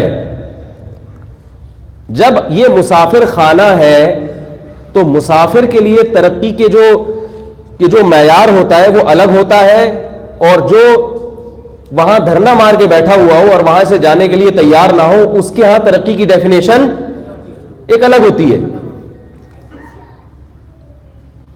ہر وہ چیز جو آپ کی منزل میں رکاوٹ ڈالے, ہر وہ چیز جو آپ کی منزل میں رکاوٹ ڈالے, آپ اس کو اپنے لیے نقصان دہ سمجھتے ہو, اور آپ کے سامنے اس کے خلاف دلائل دینے کی ضرورت, بولو بھائی, نہیں ہوتی.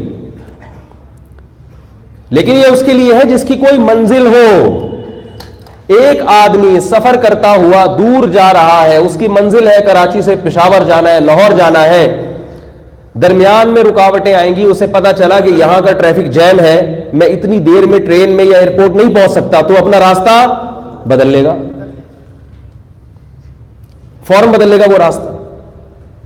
لیکن ایک آدمی کی منزل ایئرپورٹ یا اسٹیشن ہے ہی نہیں, بلکہ اس کی سرے سے کوئی منزل ہی نہیں ہے, وہ اس گاڑی کے اندر بیٹھا ہے, کار میں بیٹھا ہے, ایئر کنڈیشن کے مزے لے رہا ہے, گانے لگائے ہوئے اور ناچ رہا ہے وہاں پہ. اس کو اس سے کیا فرق پڑتا ہے کہ ٹریفک جیم ہے یا کھلا ہوا, اس راستے سے جاؤں یا اس راستے سے جاؤں. کسی غریب آدمی کو آپ ایئر کنڈیشن کار میں بٹھا دیں جس نے کبھی کار نہ دیکھی ہو, اور گرمی میں بٹھا کے, بعض لوگ کرتے ہیں نا گرمی میں کار کے شیشے چڑھا کے اے سی کھول کے سو جاتے ہیں اس میں, ان کی کوئی منزل ہی نہیں ہے. ان کی منزل یہی تھی کہ بھئی گرمی سے بچنا تھا تو بچ گئے نا وہ. دنیا دار آدمی جس کے سامنے آخرت نہیں ہے, جس کی کوئی منزل نہیں ہے, وہ سارا دن کرکٹ کے میچ دیکھے گا. اسے اگر کوئی مولوی کہے گا یہ غلط ہے تو وہ مولوی کو کیا سمجھے گا, بولتے کیوں نہیں, بے وقوف سمجھے گا, کہیں گے پاگل. اتنا مزہ آ رہا ہے یار, آخری اوور چل رہا ہے, اتنا مزہ آ رہا ہے, یہ میچ دوبارہ تھوڑی آئے گا, سارا دن بیٹھ کے دیکھ لو. وہ تبلیغ والوں کو کیا سمجھے گا جو صبح گشت مشورہ کر رہے ہیں, سارے عالم کے انسانوں کی فکر کے لیے مشورہ کر رہے ہیں, ان کو کیا سمجھے گا وہ, بولو بھائی, بیوقوف. اتنا مزے کا میچ آ رہا ہے اور وہاں سر جوڑ کے بیٹھے ہوئے کہ یہ دین سارے عالم میں کیسے آ جائے ہے بھائی. اس کو وہ کیا لگیں گے, بیوقوف لگیں گے. اس کو وہ شخص جو دروازے پہ آ کے نوک کرے, آپ کا میچ چل رہا ہے یا کوئی بہت زبردست فلم دیکھ رہے ہیں اور آخری سین چل رہا ہے, اس میں پتہ ہی نہیں چل رہا مرے گا کون ان میں سے, ولن مرے گا یا ہیرو مرے گا, ایسا سین چل رہا ہے, اور دروازہ نوک کیا تبلیغ والوں نے کہ بھائی دین کے سلسلے میں حاضر ہوئے ہیں, اللہ تعالیٰ نے ہم سب کو ایک مقصد کے لیے دنیا میں بھیجا ہے. کیا خیال ہے, فلم دیکھنے کے لیے تبلیغ والے کلیئر کٹ بات نہیں کرتے, کیونکہ وہ ذرا حکمت مسئلہ سے, مقصد ان کا یہی ہوتا ہے کہ فلم دیکھنے کے لیے, یہ جو آپ ابھی دیکھ رہے تھے اس کام کے لیے نہیں بھیجا, کرکٹ کے سارا دن میچز دیکھنے کے لیے نہیں بھیجا. اللہ نے ہمیں دین کے لیے بھیجا ہے اور اس کے لیے اللہ نے ہمیں کلمہ دیا ہے. ہمیں جیسے موسیٰ علیہ السلام کے دور میں موسیٰ علیہ السلام کی تعلیمات کے حامل بنی اسرائیل تھے, عیسیٰ علیہ السلام کے دور میں عیسیٰ علیہ السلام کے وارث کون تھے؟ عیسائی تھے. محمد صلی اللہ علیہ وسلم کے دنیا سے جانے کے بعد اس کلمے کے وارث کون ہیں؟ مسلمان ہیں. ان کی ذمہ داری ہے کہ خود بھی چلیں دین پر اور پوری دنیا کو اسی راستے پر لے کر آئیں جس راستے پہ یہ خود چل رہے ہیں. تو خود ہی نہیں چل رہے تو کیسے لے کر آئیں گے دوسرے کو؟ تو ہم اس لیے آئے ہیں کہ آپ آ جائیں, تھوڑا سا وقت دے دیں. تو اس کو, یہ تو میں نے اتنی لمبی بات کر دی, ورنہ وہ اتنی لمبی بات بہت سخت بور ہوگا. کیا آگے دروازہ ہی نہ کھولتا, میں پتلی گلی سے نکل جاتا. اسی وجہ سے پتلی گلیاں بنائی جاتی ہیں, پتلی گلی سے نکل جاتا. تو اس کو یہ سارے کیا لگیں گے؟ بے وقوف. لیکن اس تبلیغ میں جو لگا ہوا ہے اس کو اس کام میں اتنا مزہ آ رہا ہوگا کہ وہ سہ روزے کے بعد 40 دن کا نام لکھوا رہا ہوگا. جس کام کو آپ سمجھ رہے ہیں انتہائی بوریت والا کام, کیا اس کام میں دنیا کے بہت بڑے طبقے نے اپنی عمریں نہیں کھپائی؟ اسی کام کو جس کو آپ فضول سمجھ رہے ہو, اسی کام کو جس میں آپ کو بوریت محسوس ہو رہی ہے, کیا پوری زندگیاں وقف کرنے والے لوگ نہیں ہیں؟ اور اس میں ایجوکیٹڈ لوگ بھی ہیں, بریگیڈیئر بھی ملیں گے, کرنل بھی ملیں گے, بڑے بڑے ڈاکٹر ملیں گے آپ کو, جو مٹی میں بیٹھ کر بیانات سنتے ہیں بزرگوں کے اور پوری زندگی کے لیے اپنی تشکیل کرا دیتے ہیں. پیدل سال کی جماعتیں نکلتی ہیں. میں 2 سال پہلے ایک جماعت ہماری مسجد کی طرف سے گیا, ایک جماعت سے ملنے نصرت کے لیے. بوڑھے لوگ تھے, کراچی سے پشاور پیدل جماعت میں جا رہے تھے. اتنی شدید گرمی اندرون سندھ, نہ پانی کا کوئی حال, نہ واش روم کا کوئی انتظام, اور پرانی گاؤں دیہاتوں کی مسجد میں پڑے ہوئے. اور ایک جوان آدمی ان پر امیر. بوڑھوں پر امارت کرنا, ذمہ داری سنبھالنا کتنا مشکل کام ہے. وہ بوڑھے آپس میں لڑتے بھی, لیکن وہ جوان آدمی کا حوصلہ, اسے اس کے کوئی پیسے, آپ جب مینیجر بن کے بیٹھتے ہیں, مینیجر بھی تو امیر ہوتا ہے نا, کتنی بھاری بھرکم تنخواہیں لیتا ہے, الگ سے اس کو کمپنی گاڑی بھی دیتی ہے. مینجمنٹ بہت مشکل کام ہے. مختلف مزاج کے, مختلف خیال کے لوگوں کو جوڑ کے چلنا, اور صبح جاتے ہیں واپس شام کو آ جاتے ہیں, لیکن وہ 1 سال کی جماعت میں نکلا ہوا ہے, اور اس مینجمنٹ کے کوئی پیسے, بولو بھائی, نہیں لینا. نہ گاڑی مل رہی ہے, نہ گاڑی کا پیٹرول مل رہا ہے, کھانا بھی مل رہا ہے تو کس کے خرچے پر؟ اپنے خرچے پر. اور جب یہ سال لگا کر محلے میں جائے گا تو ایسا نہیں ہوگا کہ محلے والے ہار پھول لے کے کھڑے ہوئے ہوں گے استقبال کے لیے, او بھائی ہمارا گاؤں کا شیر آ رہا ہے, اللہ کے راستے میں نکل کے گیا. صلواتیں ہی سننے کو مل رہی ہوں گی بیچارے کو. یہ کوئی دین ہے؟ پیدل نکل لیے, تانے مل رہے ہوں گے سننے. ایسا نہیں ہوگا کہ اس کے آفس میں ایک ترقی ہو جائے, بھئی آپ کا پہلے 16واں گریڈ تھا تو آپ سال لگانے کی وجہ سے ہم نے آپ کو 17واں گریڈ دے دیا. ایسا بھی نہیں ہوگا. تو یہ کون لوگ ہیں؟ اسی طرح علماء ہیں مدارس میں. ہمارے ہاں طلبہ, یہ جو میں کہتا رہتا ہوں نا, یہ مولوی, بہت سے مولویوں کے بارے میں سست ہوتے ہیں, کاہل ہوتے ہیں. ہمارے جو دینی مدارس میں جو مدرسین ہیں, جو تدریس کرتے ہیں, ان کی زندگی آپ جا کے دیکھیں, ان میں آپ کو سستی نظر, جہاں تک میرا مشاہدہ ہے, یہ بڑے محنتی ہوتے ہیں. رات کو مطالعہ کرتے ہیں یہ سبق طلبہ کو پڑھانے سے پہلے, تاکہ خود اچھی طرح سمجھ میں آ جائے. پھر طلبہ کو پڑھاتے ہیں. پھر طلبہ کی نگرانی ہوتی ہے کہ تکرار مطالعہ کر رہے ہیں کہ نہیں کر رہے. اتنی نگرانی اور اتنے اخلاص اور للہیت کے ساتھ اگر ہمارے پروفیسر لوگ یونیورسٹیوں میں پڑھانا شروع کر دیں تو انقلاب آ جائے گا. ہمارے ہاں ٹیچروں کی, پروفیسروں کی تنخواہیں زیادہ, دینی مدارس کے مدرسین کی تنخواہیں اس کا 10% بھی نہیں ہوتی, لیکن دینی مدارس کے مدرسین جو ٹیچرز ہیں ان کی محنت 10 گنا زیادہ ہوتی ہے. یہ کیوں کر رہے ہیں اتنی محنتیں؟ کیوں کر رہے ہیں؟ اس لیے کہ منزل حاصل ہو رہی ہے. یہ محنت ان کو منزل سے قریب کر رہی ہے. ان کو پتا ہے کہ بھئی جتنا پڑھائیں گے علم آگے پھیلے گا, یہ ہمارے لیے کیا بنے گا؟ صدقہ جاریہ, دنیا میں نہیں آخرت میں. ورنہ مدارس میں جو تنخواہیں دی جاتی ہیں ان تنخواہوں میں اگر تنخواہ کو سامنے رکھ کر پڑھانا شروع کر دو تو آدمی ایک کتاب پڑھانے کے لیے بھی تیار نہیں ہوگا. اور اتنے مشکل ٹاپکس ہیں, اتنے مشکل مضامین ہیں. اصول فقہ کوئی آسان چیز نہیں ہے جو مدارس میں پڑھائی جاتی ہے. کبھی آپ آگے بیٹھیں, میں تو لوگوں کو دعوت دیتا ہوں کہ آؤ ہمارے لیکچر میں کبھی مدرسے میں آگے بیٹھ کے سنو, کیونکہ ہم جب تک مدرسے میں نہیں تھے ہم سمجھتے تھے پتہ نہیں کیا پڑھایا جا رہا ہے. بات دینے کے لیے اچھے اخلاق کا سہارا لینا پڑتا ہے تاکہ لوگ اس بات کے وزن کو نہ دیکھیں, آپ کے اسٹائل کو دیکھ کے متاثر ہو جائے. بہت مشکل ہے سمجھانا. لوگ کہتے ہیں مولوی لوگ جو غامدی کے سامنے بیٹھتے ہیں ان کی بات کرنے کی تمیز نہیں ہے, اور وہ جو اس کو اسٹائل کتنا پیارا ہوتا ہے. میں اس کی ایک مثال دیتا ہوں کہ ان کا اسٹائل کیوں پیارا ہوتا ہے, مولویوں کو غصہ کیوں آ جاتا ہے. اس لیے کہ مولویوں کا دین سے رشتہ ہوتا ہے. وہ دیکھتے ہیں دین میں اتنی سخت تحریف ہو رہی ہے, غضبناک ہو جائے گا انسان, ان کو غصہ نہیں آتا. وہ کہتے ہیں قادیانیوں کو کافر مت کہو, کفر کا فیصلہ کون کرے گا؟ اللہ. بات بظاہر بڑی اچھی لگتی ہے. بھئی کافر کون ہے کون مسلمان ہے یہ فیصلہ قیامت میں ہوگا, ہم دنیا میں کسی کو کافر نہیں کہہ سکتے. لوگ متاثر ہوتے ہیں, ماشاءاللہ کیسی جوڑ کی بات کر رہے ہیں. کیوں کافر نہیں کہیں بھائی, ہمارے غیرت اور ایمان کا مسئلہ ہے یہ.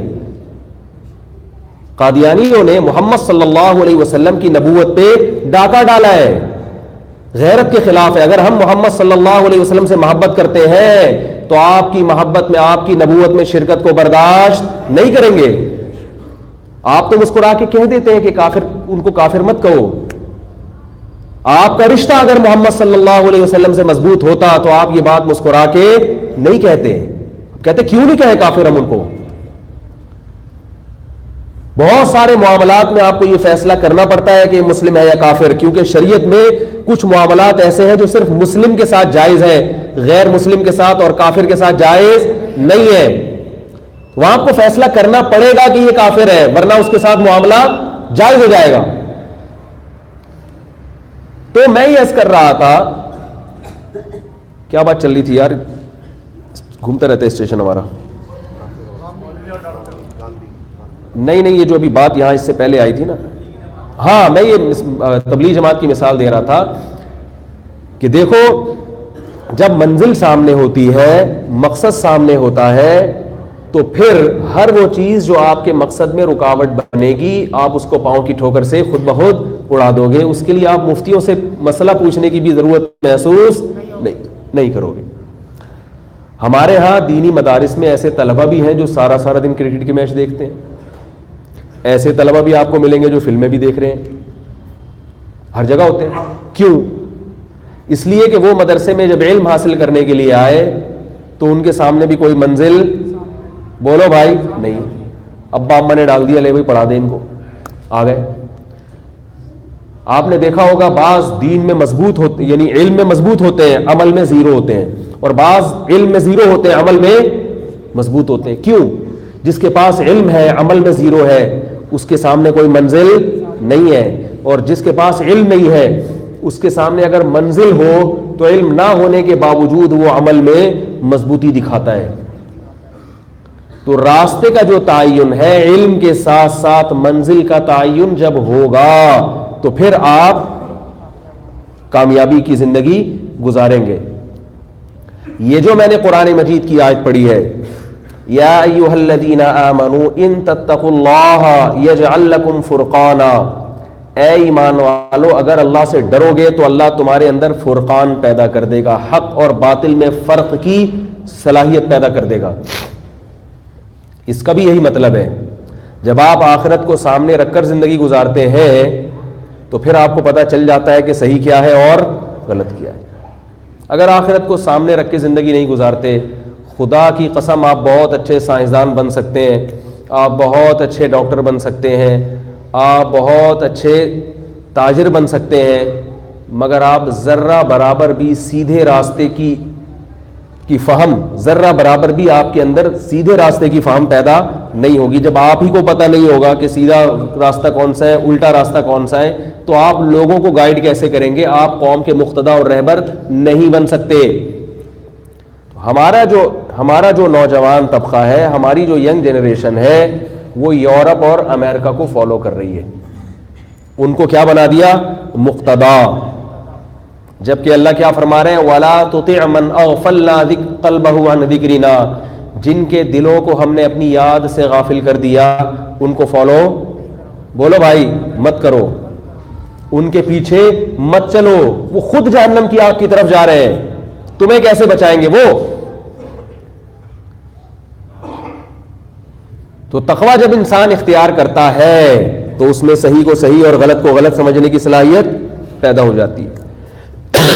میں نے پچھلے درس میں ایک بات کہی تھی، وہ بات جب میں نے بتائی بڑی تمیز سے، طریقے سے، مدلل انداز سے، وہ یوٹیوب پہ کلپ چلا گیا، کسی نے بنا کے، کلپ تو بنا دیتے ہیں لوگ، اس پہ جو ماشاء اللہ گالیاں پڑی ہیں احقر کو، مجھے خیال ہوا کہ اس مسئلے کو میں دوبارہ واضح کروں گا، اور یہ میں اس لیے آج کے بیان میں یہ لحاظ کر رہا ہوں کہ آپ اگر اللہ سے ڈریں گے تو یہ باتیں آپ کی سمجھ میں آئیں گی، اور اگر آپ نے اپنا خدا یورپ ہی کو بنا کے رکھا ہوا ہے تو پھر یہ باتیں آپ کی سمجھ میں نہیں آئیں گی۔ میں نے پچھلے بیان میں یا پچھلے سے پچھلے ہفتے میں کہیں یہ بات کہی تھی کہ شدید مجبوری میں، یہ لفظ بھی بولا تھا کہ شدید مجبوری میں اللہ تعالیٰ نے مرد کو اجازت دی ہے عورت پہ ہاتھ اٹھانے کی، سخت مجبوری میں، پسند نہیں کیا اس کو۔ ہمارے نبی صلی اللہ علیہ وسلم نے پوری زندگی اپنی زوجات میں سے کسی پر ہاتھ نہیں اٹھایا، لیکن ہر عورت ایک جیسی، بولو بھائی، نہیں ہوتی۔ سخت مجبوری میں اللہ نے اجازت دی ہے کہ مرد اپنی زوجہ پر ہاتھ اعتدال کے ساتھ اٹھا سکتا ہے، جانوروں کی طرح نہ پیٹے، اٹھا سکتا ہے۔ اس پر ایک دم ایک طوفان کھڑا ہو گیا، کچھ لوگوں نے کہا اس مولوی کی کٹ لگاؤ، ٹھیک ہے نا، کچھ نے فحش گالیاں دی، ان گالیوں سے پتہ چل رہا تھا کہ دلائل کی کتنی قوت ہے۔ جب انسان کے پاس دلائل نہیں ہوتے تو کس پر آ جاتا ہے؟ گالیاں نہیں۔ اور خواتین کی طرف سے بہت زیادہ نیگیٹو کمنٹس آئے۔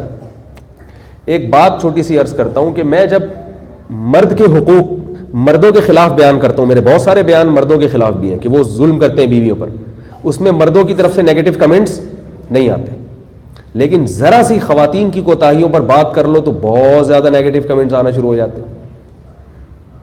اس سے کیا پتہ چلتا ہے کہ عورت میں برداشت کی قوت کم ہے؟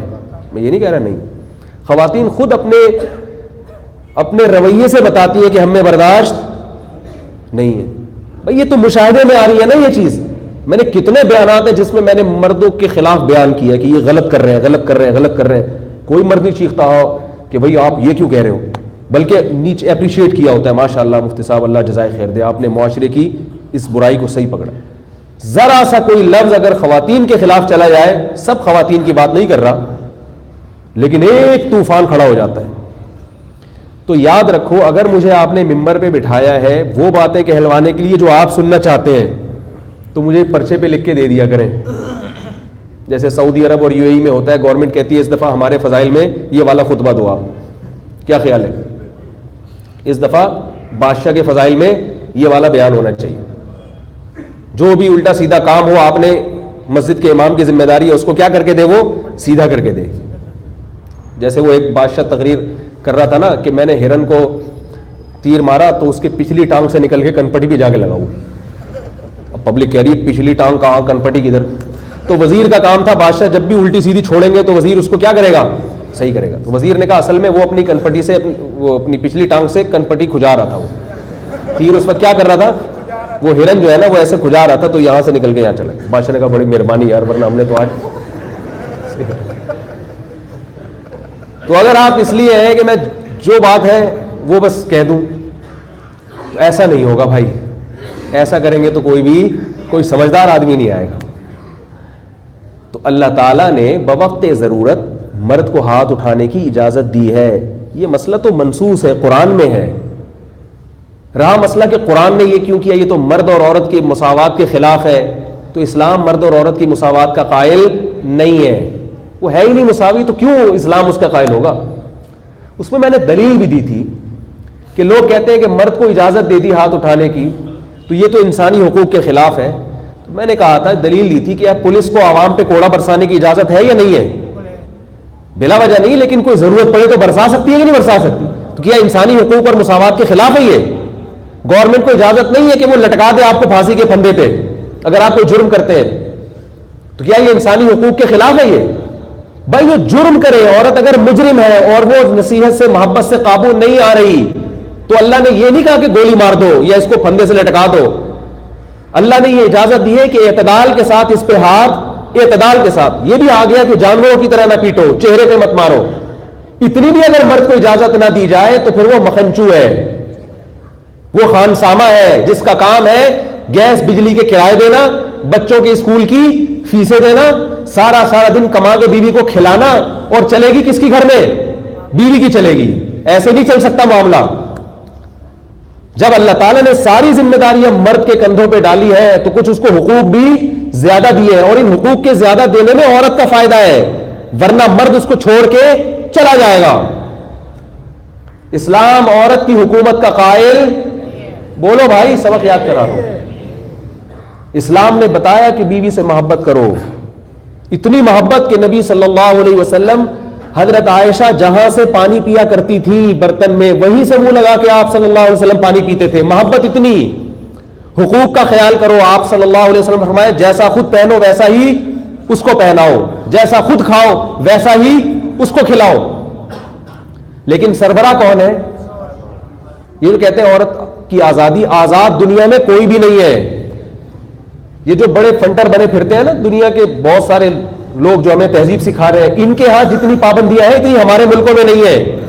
دبئی میں ٹریفک کے قوانین کی کتنی سخت پابندیاں ہیں, ہمارے ہاں ہے کیا؟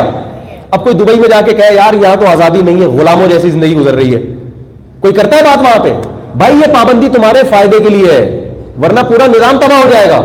ہمارے ہاں ٹریفک کے قوانین کی پابندی نہیں ہے, تبھی صبح شام ٹرک کے نیچے لوگ اسٹیکر بنے ہوئے ہوتے ہیں, آپ نے دیکھا ہو. گزرا پورا اتنے موٹے موٹے لوگ کیا بن جاتے ہیں, پورے ٹریلر کے نیچے آگے اسٹیکر بن گئے, پوچھنے والا ہی نہیں. کہیں بھی ایسا نہیں ہے کہ آزادی ہو دنیا میں, ہر شخص قوانین میں جکڑا ہوا ہے. تو گھر بھی ایک چھوٹی سی ریاست ہوتی ہے, سلطنت ہوتی ہے, اس میں اگر آپ کے بیوی بچے کسی قانون کے تحت جکڑے ہوئے نہیں ہوں گے تو وہ گھر کیا ہو جائے گا؟ تباہ ہو جائے گا. لوگ اس پہ سوال پوچھتے ہیں کہ جب عورت کو اتنی پابندی ہے کہ بھئی مرد کا اس پہ کنٹرول ضروری ہے اور وہ بوقت ضرورت ہاتھ بھی اٹھا سکتا ہے اپنی فرما برداری کروانے کے لیے, قانون چلانے کے لیے, بھئی میرے گھر کا یہ لا ہے, قانون ہے, اس کے تحت آپ کو زندگی گزارنی ہے, تو مرد اگر گڑبڑ کرے تو پھر عورت کو بھی اجازت دینی چاہیے کہ اس پہ ہاتھ اٹھائے. کیا خیال ہے؟ یہ ایسا ہی ہے جیسے کوئی کہے جب ایس ایچ او صاحب کو اجازت ہے کہ عوام پہ کوڑا برسائے تو عوام کو بھی اجازت ہونی چاہیے, پولیس رشوت دے تو سر پہ ڈنڈا مار دے اس کے. کوئی اجازت دے گا عوام کو؟ بولتے کیوں نہیں؟ ڈرو نہیں, ڈر رہے ہیں بھائی, میں پٹوں گا, میں یہ ساری باتیں تو میں پٹ سکتا ہوں, آپ کو کوئی کچھ نہیں کہے گا. تو کیا پولیس, عوام کو اجازت ہے کہ پولیس پہ ڈنڈا برسائے؟ وہ رشوت لے رہی ہے, وہ کرپٹ ہے, بھائی وہ جو مرضی ہے, آپ کو یہ اجازت نہیں ہے. اسی طرح عورت کو اجازت نہیں ہے کہ مرد اگر خراب ہے تو اس کا گریبان پکڑ لے وہ, یا اس پہ کوڑے برسانا شروع کر دے, کیونکہ وہ حاکم ہے, وہ سربراہ ہے گھر کا. سربراہ کی اصلاح کا طریقہ وہ نہیں ہوتا جو ماتحت کی اصلاح کا ہوتا ہے. پولیس اگر باز نہیں آ رہی تو آپ عدالت عالیہ میں جاؤ گے, پہلے تو کوشش کرو گے, آپ صبر کرو گے, بھائی رشوت لے رہی ہے تو میری بلا سے میں کیا کر سکتا ہوں اس کا, ورنہ اس سے اوپر جاؤ گے اور اس سے اوپر جاؤ گے. اور اگر ملک کا سربراہ ہی خراب ہو جائے تو پھر آپ صرف سوائے صبر کے آپ کے پاس اور کوئی راستہ نہیں. پھر آپ ملک سربراہ کو برداشت کرو گے, برداشت کے قابل نہیں ہوا تو آپ اگلے الیکشن میں کوشش کرو گے کہ یہ نہ آئے دوسرا آ جائے. تو اللہ نے بھی عورت کو کہا کہ اگر شوہر ناقابل برداشت ہو رہا ہے, پہلی تو اس کی خامیوں کو محبت سے سمجھانے کی کوشش کرو, نہیں آ رہا قابو میں تو پھر شوہر بدل لو, اس سے کیا مانگو؟ طلاق مانگو, اس کا گریبان پکڑو, اس کی دھنائی لگا دو. ایسا بھی ہو رہا ہے آج کل, میرے پاس کیس آتے ہیں کہ میرے ایک تھپڑ مارا, آگے سے 4 تھپڑ وہاں سے آئے, پٹ رہا ہے, اس کو اجازت نہیں ہے. بھائی یا تو برداشت کرو اس کی خوبیاں دیکھ کے, بھائی بنیادی حقوق ادا کر رہا ہے, کوئی بات نہیں, سربراہ ہے, تھوڑی سی گزارا کر لو اس کے ساتھ. نہیں برداشت ہو رہا تو اللہ نے کیا فرمایا, وَإِنِ امْرَأَةٌ خَافَتْ مِنْ بَعْلِهَا نُشُوزًا أَوْ إِعْرَاضًا فَلَا جُنَاحَ عَلَيْهِمَا يُصْلِحَا بَيْنَهُمَا صُلْحًا, درمیان کا راستہ اختیار کرو, کچھ حقوق سے دستبردار, اور پھر بھی نہیں ہوتا فَلَا جُنَاحَ عَلَيْهِمَا فِي مَا افْتَدَتْ بِهِ. اللہ نے فرمایا عورت کچھ پیسے دے کے اپنی جان چھڑائے, اس سے اس کو آمادہ کرے, بھائی تم مہر لے لو, واپس لے لو, کچھ یہ پیسے لے لو, اپنے رشتہ داروں سے کہ بھائی اس سے طلاق لو, اور میری یہاں سے جان چھڑاؤ. یہ اللہ کا بنایا ہوا قانون ہے. ہم یورپ کے کلچر کو لے رہے ہیں, تو یورپ میں جا کے دیکھو مرد اور عورت کے برابر حقوق ہیں, بیڑا غرق ہو گیا. اور وہاں عورت پہ زیادہ ظلم ہوتا ہے, کیونکہ وہاں مردوں کو عورت پہ ہاتھ اٹھانے کی اجازت نہیں ہے, جس کا نقصان یہ ہوتا ہے کہ پھر وہ طبیعت سے پیلتے ہیں اس کو. جا کے دیکھو ان ممالک میں, پھر جب ان کو بہت زیادہ غصہ آتا ہے نا, پھر وہ ایسے طریقے سے مارتے ہیں کہ مر بھی جائے اور کیس بھی نہ بنے. ایک آدمی کی شادی ہوئی نا, تو اس نے اپنی بیوی کو روم میں رہنے کے لیے بتایا. بیوی نے پوچھا کہ آپ نے ابھی تیسری شادی آپ کر رہے ہیں, پہلی دو کا کیا ہوا؟ اس نے کہا پہلی والی جو میری بیوی تھی وہ کھانا صحیح نہیں پکاتی تھی, تو میں نے اس کو زہر دے کے مار دیا. ہے ڈر گئی, وہ روب میں لینے کے لیے جھوٹ بول رہا تھا, روب میں لینے کے لیے تاکہ ذرا. اس نے کہا اچھا وہ پھر دوسری کو کیسے مری؟ وہ کہا وہ یہ کرتی تھی کہ کپڑے وپڑے نہیں دھوتی تھی یا میری والدہ کی خدمت نہیں کرتی تھی, اس کو بھی میں نے زہر دے کے مار دیا. اچھا یہ چوتھی بیوی تھی ان کی, اچھا تیسری کیسے مری؟ کہا وہ سوالات بہت پوچھتی تھی. وہ سوالات بہت پوچھتی. اس کے بعد سے بیگم چپ, بھائی جو کر رہا ہے. یہ خیر ایک لطیفہ ہے, حقیقت سے اس کا تعلق نہیں ہے.